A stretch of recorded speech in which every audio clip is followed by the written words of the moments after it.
And now, broadcasting on Star Worldwide Networks, it's time for the Cannabis Reporter Radio Show with Snowden Bishop. Listen in as Snowden interviews cannabis industry pioneers, marijuana experts, policymakers, medical practitioners, patients, and other amazing individuals with compelling stories to share. It all happens right now. Here's the Cannabis Reporter, Snowden Bishop. Hi, and welcome back to the Cannabis Reporter Radio Show. Thank you for joining us today. I'm your host, Snowden Bishop, and delighted to be here. The beauty of living in a democracy like ours is having the right to shape our future by electing officials to represent us. With three branches of government that hold one another accountable and a free press to keep them honest, we've come to trust that they are indeed acting for our greater good. We make monumental life decisions based on information we glean from media and elected officials, and decisions we make can change the course of history, often with irreversible consequences. When they intentionally mislead the public for political or financial gain, we are stripped of our power to control our own destiny. So, whenever I hear elected officials state a mistruth, a half-truth, or just a blatant lie, I wonder how they get away with it. The media often calls them out, but otherwise libel just goes without any meaningful consequences. Sometimes we hear media deviate from the truth without being held accountable. Granted, sometimes the tellers of tall tales are simply mistaken or misguided themselves, but sometimes it's intentional. Either way, libel has deleterious effects on people, policy, and society at large, especially when it comes from politicians we trust to protect our best interests or from media we trust to set the record straight. I often wonder why media aren't bound by the same standards as their advertisers, who are penalized when they violate truth in advertising laws. I also wonder why our congressional leaders aren't sworn to tell the truth, the whole truth, and nothing but the truth when they're sworn into public office. Ordinary citizens are held to higher standards. When executives lie for financial gain, they're prosecuted for fraud. When a defendant is questioned in court of law and prosecuted for perjury if they lie to a court. The only time an elected official is punished for telling a lie is during a congressional hearing or in a courtroom.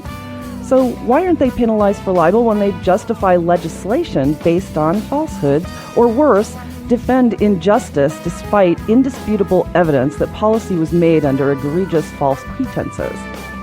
Such is the case with marijuana policy enacted during the Nixon era. It was based on lies perpetrated more than 80 years ago. The consequences of the war on drugs have destroyed millions of lives and cost taxpayers trillions of dollars. The damage it caused to our communities, economy, environment, justice system, and national security may take generations to reverse. There is no one better than today's guest to attest to this, Judge James Gray. He spent 42 years in the criminal justice sector. He was a staff judge, advocate, and criminal defense attorney for U.S. Naval JAG Corps and worked as a federal prosecutor for U.S. attorneys. In 1983, Judge Gray was appointed to the Santa Ana Municipal Court. The following year, he presided over alcohol-related offenses on one of the first drug courts in the nation. Later, in 1989, he was elevated to the Superior Court of Orange County and retired from that court in 2009. Since then, he has authored a book called Why Our Drug Laws Have Failed and What We Can Do About It, a judicial indictment of the war on drugs. It was the culmination of his career experience as a prosecutor, defense attorney, and trial judge. Those experiences convinced him that drug prohibition was a hopeless failure. In 2012, he was a vice presidential candidate for the Libertarian Party, along with presidential candidate and former New Mexico Governor Gary Johnson. And he is often called upon to mobilize civic leaders, government officials, corporations, nonprofit organizations, and the media across the country to explore alternative solutions to incarceration for drug crimes. He calls Prohibition the Golden Goose of Terrorism because it funds the activities of organizations that put our communities and country in more danger than drug use alone has ever done. Thank you so much for joining us today, Judge Gray. I'm really glad you could be here. It's a pleasure to be with good people and to discuss issues that just have to be discussed. and I appreciated listening to your opening there. Probably the longest book title of any I've ever heard, but if you can get through the book title, you know exactly where I'm going. And I now call drug prohibition the biggest failed policy in the history of the United States, second only to slavery, and I think that's a justifiable position. It just simply has not worked. And you're right, the Nixon administration absolutely knew in the early 1970s, according to his own Attorney General Katzenbach, that drug treatment worked and incarceration didn't, but they went to the incarceration route for political benefits, and according to Nicholas Katzenbach, the benefits they received politically were just staggering. So it traces itself back there. But it's time that people speak up, and now people finally are. The polls show that more adults, voters in the United States believe that marijuana, for example, should be regulated and controlled instead of prohibited. And as I say when I talk to chambers of commerce or Rotary clubs or whatever, how many people out there feel the federal government have all the answers? And I get some chuckles, but never anyone raises their hand. So individual states should be able, under the Constitution, to decide how best to serve and protect its people regarding these issues and many more. So my last comment, just to begin, after your prologue there, was that, yes, the Constitution, I, as a judge, would have occasional opportunities to swear people into various offices, bar association functions, whatever. And yes, they're required to support and defend the Constitution of the United States. Then I have them keep their hand up and say, and also swear that you'll read it. Because most people have not, and unfortunately that includes a lot of fellow judges based upon the opinions I'm reading. They just haven't read the Constitution. But the remedy for poorness in a democracy is more democracy, and people need to get more involved. They are, as to marijuana and soon other drugs as well.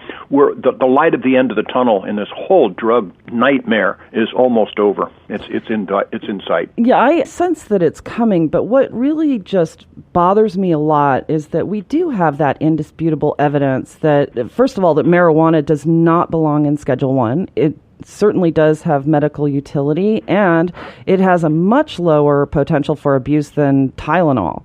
So it just seems completely inexcusable that people, and especially elected officials and the people that they appoint, are still trying to desperately hold on to that failed policy and justify it as if it were absolutely the truth. I mean, how many times have we heard Attorney General Jeff Sessions, for example, declare out loud that marijuana is the most dangerous drug, as recently as just a few months ago when he submitted that in writing to Congress to ask them to reverse the Obama policy that called for no money being spent on prosecuting drug crimes in states where marijuana was legalized. Snowden, you're right. The whole situation with regard to marijuana, it's beyond hypocrisy. For heaven's sake, do you know, you probably do, that, of course, marijuana is labeled by the federal government as having no medicinal value whatsoever. Mm-hmm. Okay, so it's a Schedule 1. But Marinol, which is a synthetic or artificial marijuana, is a Schedule 2 drug. It does have, according to the federal government, some marijuana benefits, so it can be prescribed by medical doctors. It all comes down to this: money, Snowden. Yeah. That why is Marinol available by prescription? Because the pharmaceutical industry can make money on it, but they can't make money on a plant, so they have exerted their muscle to keep it, in effect, illegal. It's crazy, but,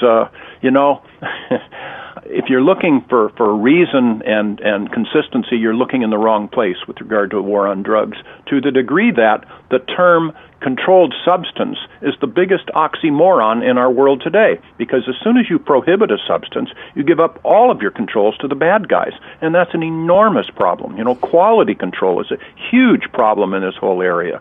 When we finally came to our senses and repealed alcohol prohibition, the whole problem with white lightning, or the impurities in the alcohol causing many emergency room visits, basically disappeared. And the same thing will happen when we come to our senses and repeal drug prohibition as well. But it's money. To the degree that, are you aware of the two initial sponsors for this? I put my hand over my heart because it's so heartwarming. Partnership for a Drug-Free America. You know who the original sponsors were? The alcohol industry and the tobacco industry. I mean, drug-free indeed. And now the pharmaceutical industry contributes a lot of money to keep marijuana illegal. It's wonderful from a marketing standpoint, but it is spurious with regard to public policy. Yeah, and you're a member of LEAP, which used to be Law Enforcement Against Prohibition, but now it's called... Now it's Law Enforcement Action Partnership, and yes. The answer is yes. Yeah, and the one really nice thing about Law Enforcement Action Partnership is that there are so many people like yourself who have been in the fields enforcing the war on drugs. And I spoke with a former DEA agent who takes exactly the same position that you take. And one of the things that I thought was just so interesting is in your TED Talk that you gave recently, I'm not sure when exactly that was, but I thought it was really interesting that you were calling out some of those problems that have been caused due to the policy in terms of the cartels becoming rich off of money that could be going into our economy. And, with regulation, we've seen it in Colorado and in Washington and Oregon. And, soon we'll see it for sure in California, which is the 5th largest economy in the world. We'll see the economic benefits, but I think that we're also going to see an incredible drop in crime. Well, and you're right. Colorado and Washington were kind of the pioneers on this, and they made some mistakes, and we're learning from them. Again, who says the federal government has all the answers? So let's go to the concept of federalism. By the way, our country was founded on the concept of federalism to allow each government, the most local government that can address a problem, be able to address a problem. So obviously the nation's military shouldn't be done by Texas and Alabama. It should be done by the federal government. And by the way, it's written in the Constitution. But with regard to discussing or prohibiting various things that adults can put into their bodies, we needed a constitutional constitutional amendment, the 18th Amendment, to make alcohol illegal. Why didn't we need that with regard to marijuana? And the problem is the government is really sneaky because we did not make marijuana illegal in 1930s. It was a Marijuana Tax Act. So if you or I could still sell marijuana to each other, say $10 worth of marijuana, they slapped a $30 tax on it, and then when you didn't pay it, they prosecuted you for tax evasion. It was only in the 1970s with the passage of the Controlled Substances Act for the first time that it made these drugs illegal. So, we've been hoodwinked. And it's just time. LEAP, like you say, Law Enforcement Action Partnership, it's made up of people like me that have been involved in law enforcement. And I was just today talking with a potential recruit, a former United States attorney in a central state, and we have the credentials. We've seen it personally, and we are here to tell you that alcohol prohibition didn't work. It just brought in Al Capone and Elliot Ness to fight with Elliot Ness.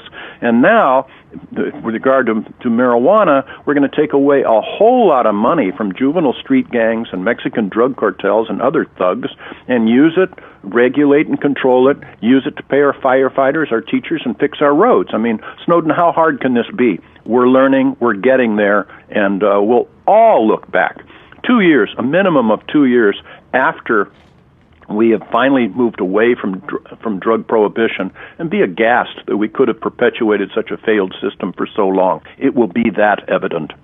Yeah, I'm absolutely convinced. And, how much pressure do you think people on the bench today receive to actually prosecute marijuana offenders?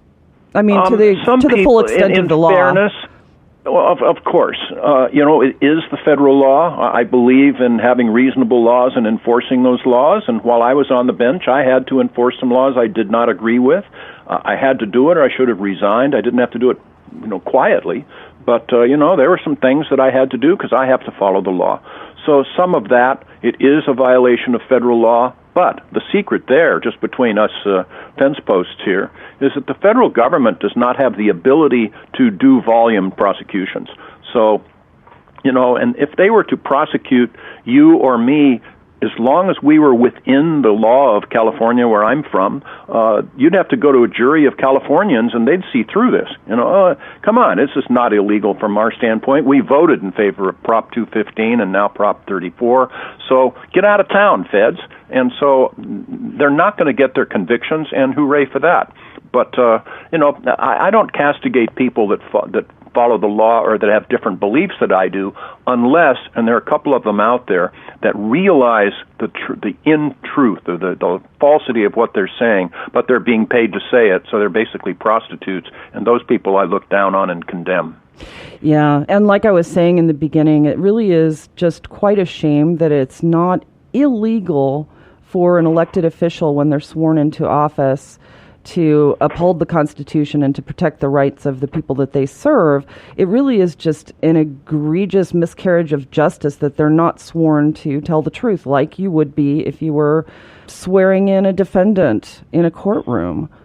Well, Snowden, in some ways I'm going to part company with you on this, only from a practical matter of kind of be careful what you wish for, because truth according to whom? There are First Amendment issues. Supposedly, if we have some elected official that's lying to us, the ballot box will take care of that. I understand that has limitations, but to get in there and start prosecuting or people for not telling the truth when they're running for office, it leads into a lot of places I don't think we want to go. It's just too complicated. So I do believe in the ballot box, and I certainly believe in the jury system, and I certainly believe in the media, which has fallen down in so many ways with regard to drug policy.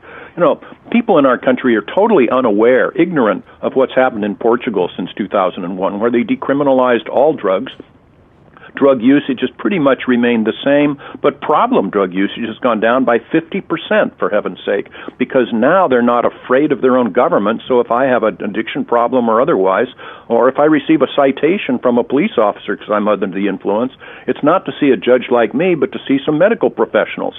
Well, Charlie, what's your addiction rate? What's your problems? What can we do to help you? Problem drug usage has gone down by 50%, and in Holland, where they decriminalized all drugs in the late 1970s, they only have half the marijuana usage per capita in their country as we do in ours, both for adults and for teenagers. I mean, where are the headlines? Why aren't people aware that there are viable options that have been time-tested and proven in these various other locations? So thanks to people like you and Get Bigger, I hope you become a national outlet soon, because we need to have these discussions.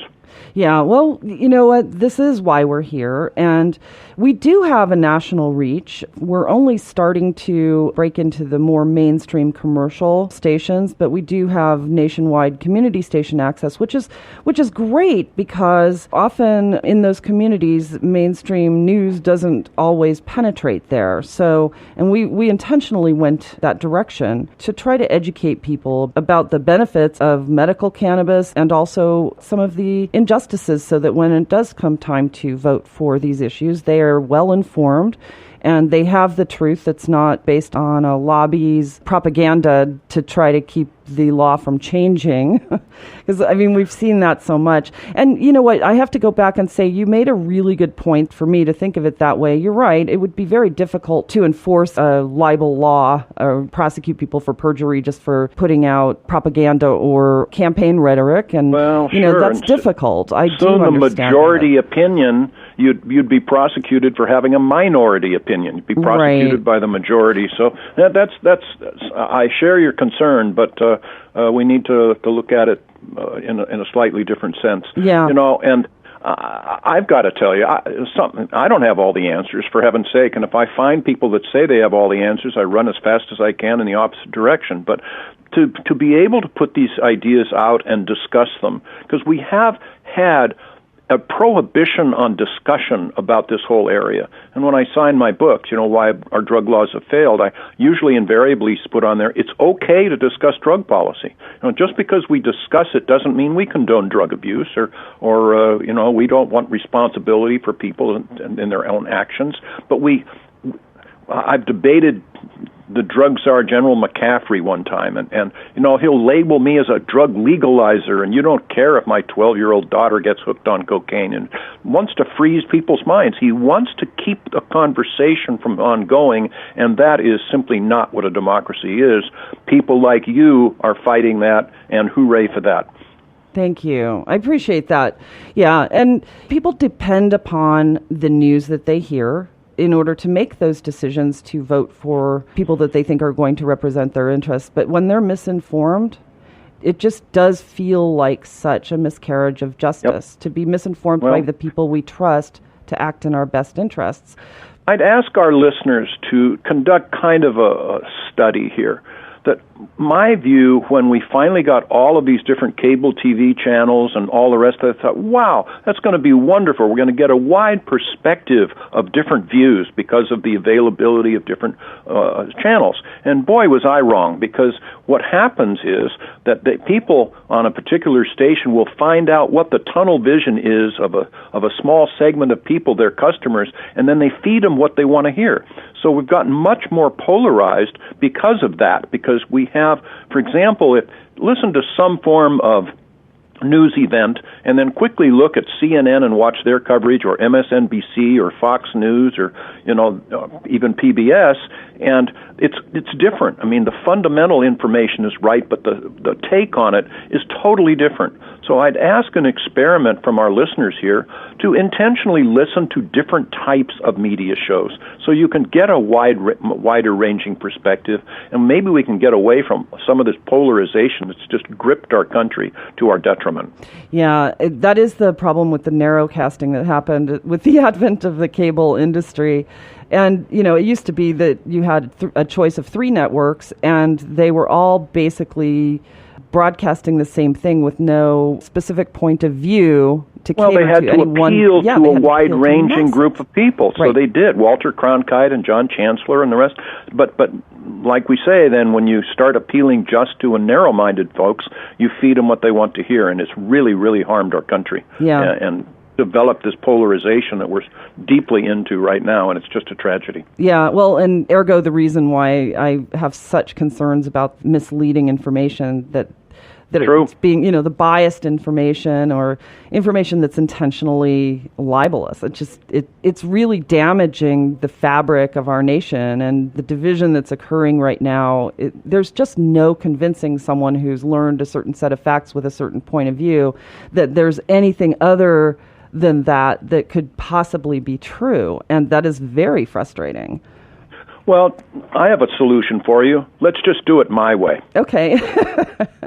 I've got all the answers. I love it. So, that's in fact, when I try to settle cases, when I was still an attorney, I'd say, well, let's be reasonable. Let's do it my way. So we just need the broader based, exactly like you're saying. But the answer is, just like a democracy is more democracy, the answer for tunnel vision is more media exposure, and certainly more responsibility. And you were kind of hinting at it, and it was a shocking realization. But you're not telling me that money talks, are you, Snowden? Yes, I am. Oh, my goodness. How disillusioning. Yeah, money talks and bull, walks, right? So, in fact, when you look at any of the monumental injustices that have happened throughout our history, and you follow the money, you can always see that there is some sort of advantage that occurs because of the injustice, and it occurs for whoever set the injustice in motion. It's just always. Well, monumental injustice. Let's talk about civil asset forfeiture, so-called, where, the police, the government can take your property if they just have a, quote, good faith belief that it was either gained through some form of illicit drug transaction or it was used in it. You used your car to transport drugs. They can take your car. And then in most jurisdictions, still, it's up to you to take the initiative of filing a lawsuit to get it back, and you have to prove that it wasn't used. I mean, they are seizing billions of dollars every year from people, mostly, by the way, the lower economic groups. It's not this big big drug cartel merchant that ends up losing his Rolls Royce.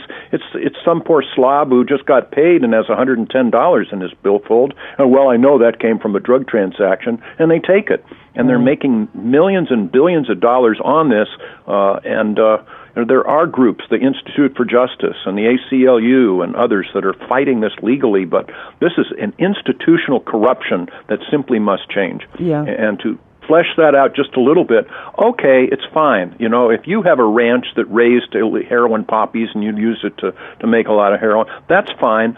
Forfeit it, but only, Snowden, after you've been prosecuted for manufacturing heroin, and then take it to the same jury and say, okay, you've now convicted this person of this. Do you find that this ranch was used to raise it? And if so, then forfeit the ranch. That's fine, but then put the money into the general fund. Don't give the booty to, in effect, the law enforcement agencies, because it presents a terrible temptation or incentive to cheat and to go around the law. So with that reform, I would fully agree that, if you use your Cessna 100 or whatever a Cessna would be to fly in illegal drugs, sure, seize the plane, but only after the conviction, and then put the money in the general fund, not to the FBI. And then if found innocent, give it back. Hell yes. The answer is yes. Yeah, in fact, the answer is hell yes. Hell I don't talk that way very often. I know. But that's right. Well, I think the word hell is acceptable these days in broadcasting. I guess so. If not, I'll find out and beep it out. I think you're right. But beep. But the other miscarriage of justice that I think is just monumental is the fact that people who are convicted of low-level marijuana offenses are stripped of their right to vote when they're released. So going back to the Nixon era, and by his own admission in tapes of conversations in the White House, drug prohibition was really, they had in the back of their minds that they were eliminating an entire segment of our population who were sort of, the flower children and minorities and people who were making marijuana famous at the time, because there were certain policies that they wanted to have passed that they knew that people on the left-leaning side of politics would likely not reelect him if they were passed, or they wouldn't support the legislation at all. And so there was like this entire segment of the population with certain political views that were completely stripped of their democratic rights as citizens by going to prison for possession of marijuana, and some of them for long periods of time, and their families were basically destroyed. And so how can we as a society make up for that injustice if marijuana is suddenly legalized, and how does the U.S. government save face by doing that and avoid lawsuits from here to eternity for having destroyed those families or seized assets, or when perhaps a Supreme Court might rule that it's unconstitutional or completely a violation of public trust or law or whatever to have made cannabis Schedule 1 to begin with, And Snowden, I'm afraid I agree with you. My problem is that I think the problem is even larger than what you just said. Not only with regard to cannabis and drug offenses, but if you say a heinous offense, say you've been convicted of robbery and you've served 5 years in prison and now you're off parole. We step on people, and a lot of people that made a mistake when they were younger, whatever, want to do well. They want to get a job. They want to support themselves, be off the dole, have a family, and we step on them to the degree that in a lot of places, you have to, just on employment forms where you're applying to get a job, you have to put an X in a box that you were convicted of an offense, and that immediately jettisons your application. Right. And you're going to be surprised at this, but I went to New Orleans about 3 years ago to a conference sponsored by the Koch brothers, who were vilified for all kinds of reasons. This was sponsored by them, saying, we over-incarcerate, we've got to give people a chance to regain their lives, and they called it Ban the Box, which in any application, at least for the Koch brothers industries, they didn't have that checkmark box on there, so they'd be able to apply, they'd be able to be considered on their own merits, and then down the line they would find out, but by this time at least they'd have an edge into it. So if you've been convicted of an offense, It's up to every state to decide whether and when you can vote again. I don't think people who are currently in prison should vote, but once they get out and they're on parole, I think they should. I think that their voting privileges should be reinstated, or certainly after they're off parole.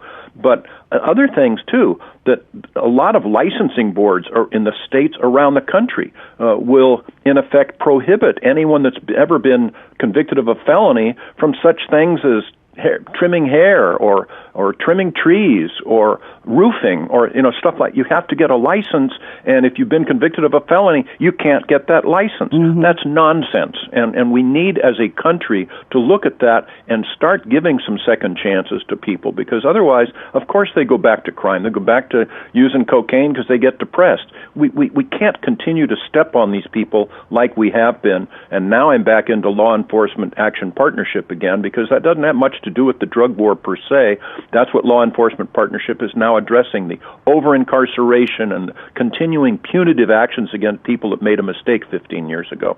Yeah, when you look at the percentage of our population who have been incarcerated or who still are incarcerated, and you compare our population to the rest of the world, there's that figure out there. I can't remember off the top of my head what it is. I can tell you. Oh, go ahead, please. The United States of America has 5% of the world's population and 25% of its prisoners. Thank you. As I said on my TED Talk, either we're the most criminally oriented people in the world or we're doing something wrong. Which do you think it is? Because this is abysmal. This is simply wrong. And I say in California, my home state, I could find, you give me 3 weeks, I could point out 10,000 people in prison today that shouldn't be there. Either, they're geriatrics and they couldn't throw their walker at you and hurt you even if they tried. And at this point, they're not a threat to us.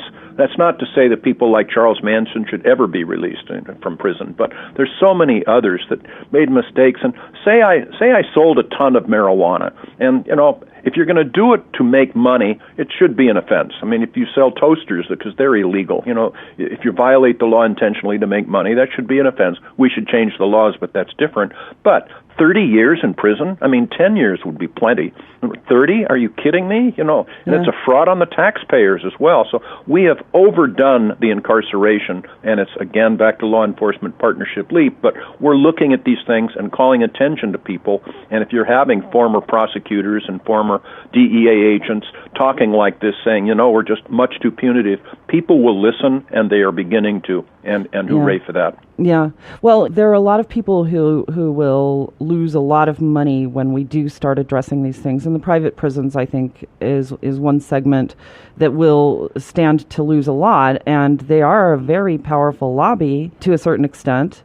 And that's an issue that we have to address as well. I'm going to part company with you again to some degree. Okay. First of all, the Prison Guards Union is the strongest political lobby group in the state of California. So you're talking a lot of money one way or the other. What I would do, I think private prisons are actually better run and safer and do a better job than public prisons.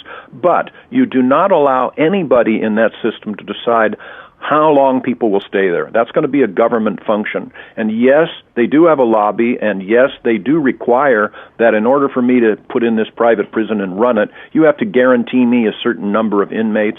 But that's okay. But reduce the size of the number of inmates in California and simply close prisons. But the prisons that we continue with should have a certain number of people in them. But they do a better job, more bang for the buck, as it were, than public prisons. And we just have to be aware of those landmines out there. But they're going to exist whether you have public prisons or private.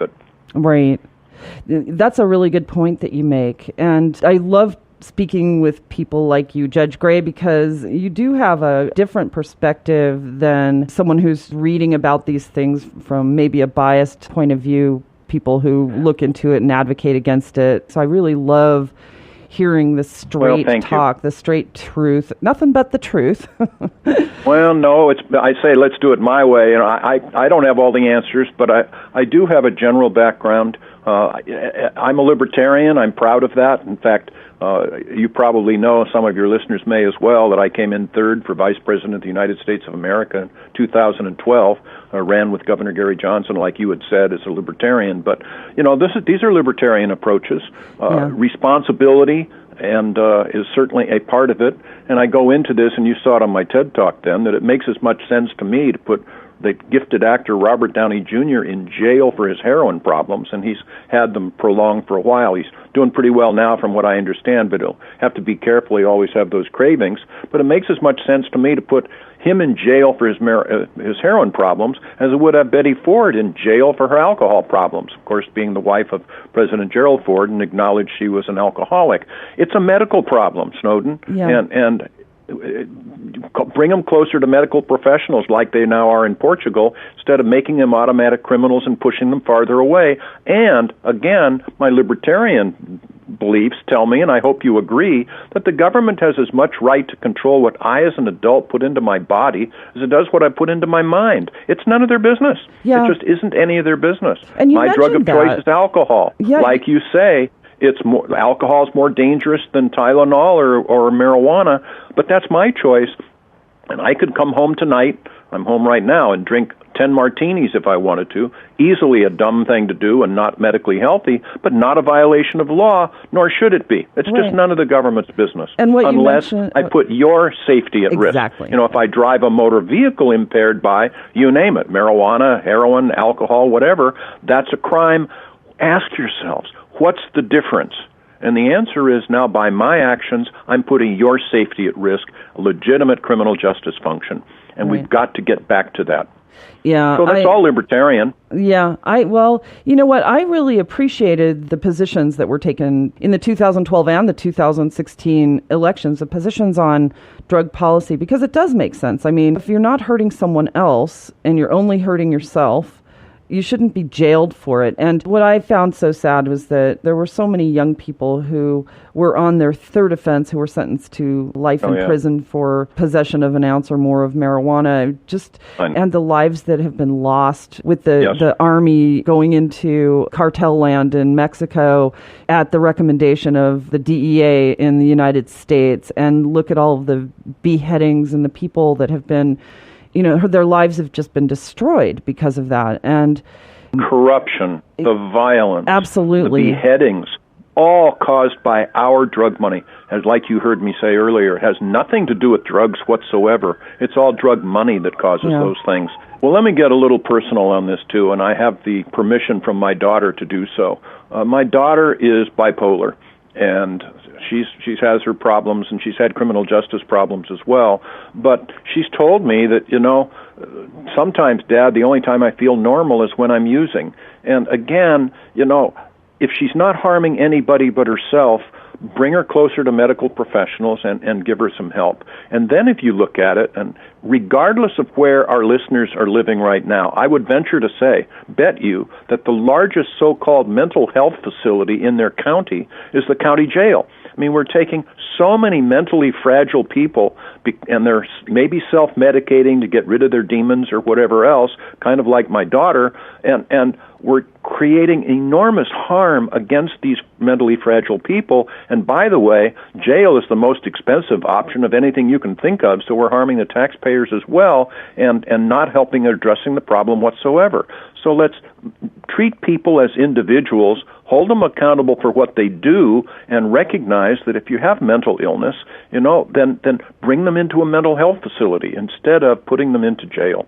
So it's, again, now we're back to a law enforcement action partnership again. It's just so wide-ranging that there's so many things that if only people would understand, they would see and change their mind, and then democracy would work. And it is so important to let them know. But something else, too, along those lines, when you were mentioning self-medicating, I think that people do gravitate to whatever it is that makes them feel like they can cope with life. And whereas Marinol is bioidentical to THC, which is in Schedule 3 or whatever, and used to treat nausea and vomiting and side effects of cancer drugs and even depression, children with ADD, they're given drugs that are basically similar or molecularly identical to meth.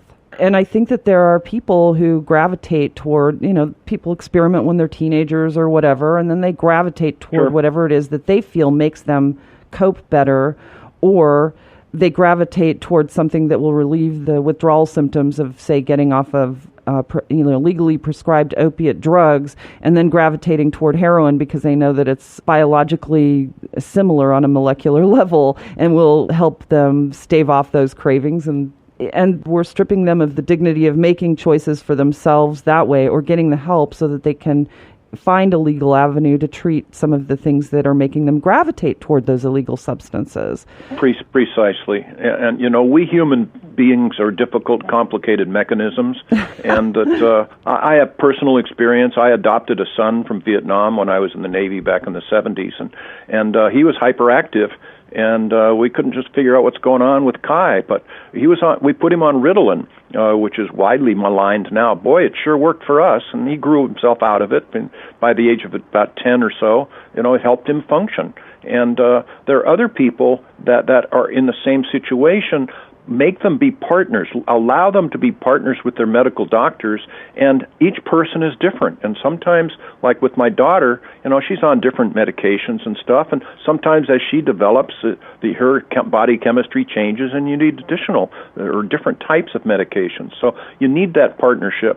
And I'll also tell you that when I was on the mental health calendar as a judge, there was only one time while I was on the bench that I felt that I was really in danger right this minute sitting on the bench. And there was this man who was actually from about 50 miles away.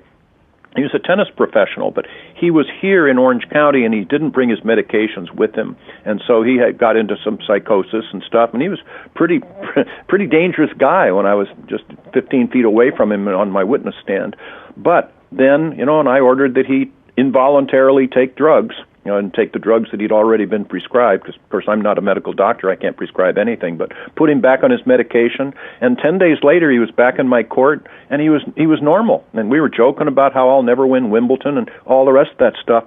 Some drugs really help people. And you can't imagine the number of people out there in our society today that have had the benefit of some psychotropic medication, and it helps them live a pretty much normal life. Yeah. So, and one more hammer in the coffin here. We have today, Snowden, thousands, tens of thousands of our people in our country that are in needless pain. And their doctors are so concerned about being prosecuted by the DEA for prescribing painkillers that they don't do it, which is an outrage. If you have 6 months to live and you have cancer or whatever else, what difference does it make if you die addicted to some form of painkiller? I mean, let's stop the government from practicing medicine and hold the medical doctors up to staying within the bounds of their profession. But I get excited about this. I was on the O'Reilly factor one time until a long time ago when they had a new drug czar new DEA chief being sworn in. And I said at the time, I'm sorry, sir, that you're on this job. You're just bringing, again, more police into the action. Wouldn't it be better if you had a medical doctor like the Surgeon General decide which drug should be on which schedule, marijuana or otherwise, instead of a police officer, because it had been delegated by the president to the head of the DEA to decide which drug should be on which schedule. And that's disgusting. That's a medical issue. Get the government out of making these medical decisions and hold people accountable for their actions. Yeah. And give doctors the freedom, too, to actually discuss alternatives. Because doctors will be stripped of their medical license if they discuss cannabis with a patient. Now, the Supreme Court has rallied for that one, and it's a freedom of speech issue, and the doctors can still do that. They can make recommendations. They cannot prescribe marijuana because it's a Schedule I drug, but they can make the recommendations. So at least the Supreme Court got that one right. Yeah, and I think even though the Supreme Court did get that right on a federal level, in states where it's still prohibited, it's a fine line that they have to walk there.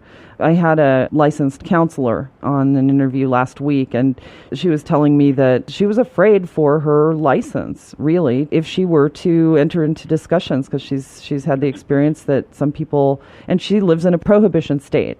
People have had their licenses questioned and some taken away. That's a legitimate concern. Yeah. You're right, and she was right to be concerned. And the same but goes again, for it's a state issue. Yeah, it is. Yes. And the same goes for the VA. You know, on a federal level, yes, they're not allowed to strip veterans of their benefits just because they have THC in their system when they get a blood test.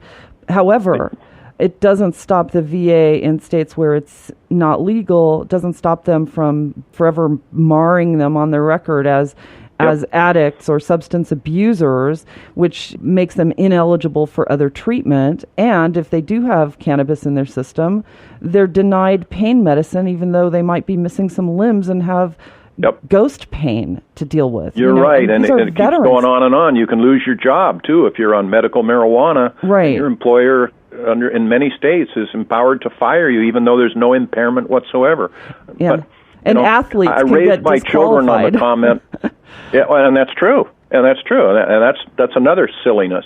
But I raised my children on the saying, ask them if you want, who says life is fair? And it isn't. But we all have an obligation to make it less unfair. And these are, in capital letters, these are areas that it's simply abusively unfair. And we just need to work harder. So, Snowden, get busy. You should double your number of shows. Thank you. I'm working on it. Yeah, and we can use all caps, get involved. All caps, indeed, over and over again, get involved. And I'm constantly reminding people that they can call their legislators, they can join civic action groups and try to change the laws in their local communities. And in states like Arizona, where I am, people living in one city are barred from having any access whatsoever to cannabis because the city councils or certain groups have gotten together and said, we don't want it in our neighborhood. So, they have to get involved on whatever level and to educate themselves outside of their own little bubble. If they're constantly listening to extremely left-leaning news or extremely right-leaning news, get somewhere in the middle, like you said early on in the show. We as citizens have numbers of benefits for being Americans, but we also have obligations, and you're touching on this too. And one is to vote. Personally, I don't think that a high voter turnout is a victory. I want people that learn about the issues and educate themselves about the issues in whatever fashion to do that. That's our obligation. To serve on juries, very important, civilian control over government, to pay our taxes. Yes, I'm a libertarian. Our taxes are too high, but yes, to pay our taxes. But the reason I'm bringing this up, a fourth obligation that we have as citizens is to make the system work. And that's what you're saying, to sit back and say, oh, ain't it awful? In a democracy, you get the government you deserve, and right now we're not doing a very good job. So write your letters to the editor or send a handwritten letter. I know that's a lost art now, but send a handwritten letter to your mayor or your member of the legislature or whomever about an issue that's coming up. Those will get attention. Those will really get, as long as you can vote for the person. If you can't vote for him or her, forget it, you're wasting your stamp. But otherwise, you will make your voices heard. And by the way, if you have somebody, a mayor or something, you can get 15 people, constituents together, invite the mayor over and she'll come. 15 constituents, they care. That probably is worth 150 votes by the time they finish talking to their friends. So, if you're concerned about having a needle exchange program or about felons not being able to vote or whatever your issue is, write to your legislatures, and if you can get a group together of 10, 20, 30 people, they will make appearance, and that will make change. Make the system work, guys. It's up to us. Yeah. Well, I'm getting a signal that it is time for us to start wrapping it up. Are there any other last thoughts that you'd like to convey or have people take away from this conversation? Yes. We are blessed. My life has never been better. The answer to life is enjoy it when you have it. And the most important thing, I think, in life is getting gratification, not money, not power, not prestige, not love even. You can get gratification from those things, but making the world a slightly better place. It can be save the redwoods or help the orphanages or whatever, but it's up to us. and getting that gratification. Snowden, you must feel a bunch by getting these various ideas out there in the public. I learn every time. I've learned from you. I hope that, we can share information together, and we haven't shouted at each other. We can have disagreements without saying that, you're betraying me, that if you don't agree with me, you're an evil person. We just need to get back to a discussion with each other, and that's what you're promoting. Bless you. Thank you for doing that, and I look forward to sharing some other thoughts with you, and we'll go into school choice sometime if you wish. Huge issue that I'd love to discuss with you on another show sometime. Oh, you know what? That is something that really interests me too. And no doubt I would love to have you come back on the show again. We have some pretty exciting shows coming up. I'm going to be talking to some public figures on a domestic level and on an international level about some of these same issues that you've talked about. I've had a conversation with President Vicente Fox recently, and that episode will be airing very soon, and I'll keep everyone posted about that. But he also mentioned a lot of the same problems that you've mentioned and that you spoke about in your talk. So, and I will also share your TED Talk with my guests on the episode. And if you would for me, I was just thinking of this. Every week I send out by email something I call 2 Paragraphs for Liberty, and it talks about numbers of various things, short, so people will read it. So if I can send you the link to it, if you would, and also my email address is Jim as in James, Jim, P as in Papa, Gray, Gray. So it's Jim P. Gray at sbcglobal.net. So Jim P. Gray at sbcglobal.net. Okay. And you can give out my email to other people if you think they would like to get 2 Paragraphs for Liberty. And I'd certainly send it to you also if you'd like it. Thank you. You know what? I would love that. Pleasure. It is time to bring the show to a close. It always goes by too quickly, and there's just so much information. But I want to personally thank again my guest, Judge James Gray, for sharing his insights and knowledge with us today.